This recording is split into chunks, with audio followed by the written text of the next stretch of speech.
Beberapa hari belakangan banjir dan longsor besar menghantam Aceh, Sumatera Barat, dan Sumatera Utara. Rumah-rumah terendam, jalan-jalan terputus, dan ribuan warga terpaksa bertahan di tengah kondisi yang serba terbatas. Di lapangan, Badan Nasional Penanggulangan Bencana terus memetakan situasi, mulai dari akses yang terisolasi hingga tantangan besar dalam menjangkau wilayah paling terdampak. Namun di tengah penanganan banjir longsor ini, perhatian publik ikut tertuju pada kapasitas anggaran BNPB yang terus merosot dalam 5 tahun terakhir. Bagaimana kelanjutannya? Sorotan terhadap penurunnya anggaran bencana ini disampaikan oleh warganet lewat media sosial. Sejumlah unggahan membandingkan kecilnya anggaran badan yang terkait dengan bencana, mulai dari Basarnas, BMKG, hingga BNPB, dengan proyek-proyek lain, salah satunya makan bergizi gratis atau MBG. Seperti diketahui, pemerintah telah menetapkan anggaran MBG sebesar Rp335 triliun di tahun 2026. Jumlah ini sangat kontras dengan anggaran ketiga badan yang terkait bencana, yakni BMKG Rp2,67 triliun, Basarnas Rp1,01 triliun, dan BNPB Rp491 miliar.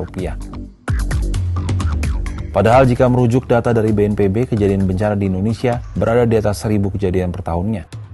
Di tahun 2025 misalnya, BNPB mencatat 2.726 bencana per November 2025. Di tahun 2024 ada 3.472 kejadian bencana, tahun 2023 5.400 bencana, 2022 3.544 bencana, dan tahun 2021 5.402 bencana.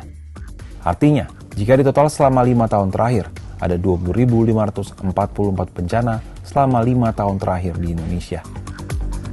Di saat bencana alam semakin sering terjadi, anggaran penanggulangannya justru menyusut. Dalam postur APBN 2026, pemerintah mengalokasikan Rp3.842 triliun untuk belanja negara. Namun BNPB sebagai garda terdepan penanggulangan saat bencana terjadi justru hanya menerima Rp491 miliar atau sekitar 0,013% dari total anggaran, sekaligus menjadi pagu terendah dalam 15 tahun terakhir sejak 2011. Pada tahun 2021, saat masih terjadi pandemi, BNPB memiliki anggaran berdasarkan LKPP sebesar Rp7,1 triliun. Hal ini disebabkan oleh BNPB yang leading dalam penanggulangan pandemi COVID-19. Mulai tahun 2022, anggarannya turun drastis ke Rp5 triliun, kemudian naik lagi Rp5,4 triliun pada 2023. Di tahun 2024, anggaran BNPB turun semakin drastis ke Rp4,9 triliun. Pada APBN 2025, anggaran BNPB mencapai Rp2 triliun, dan terakhir, pada 2026, dianggarkan hanya Rp491 miliar. Meski demikian, pemerintah turut menyiapkan alokasi dana cadangan penanggulangan bencana. Rata-rata realisasi dana cadangan tersebut dalam periode 2014 hingga 2024 sekitar Rp4,2 triliun per tahun.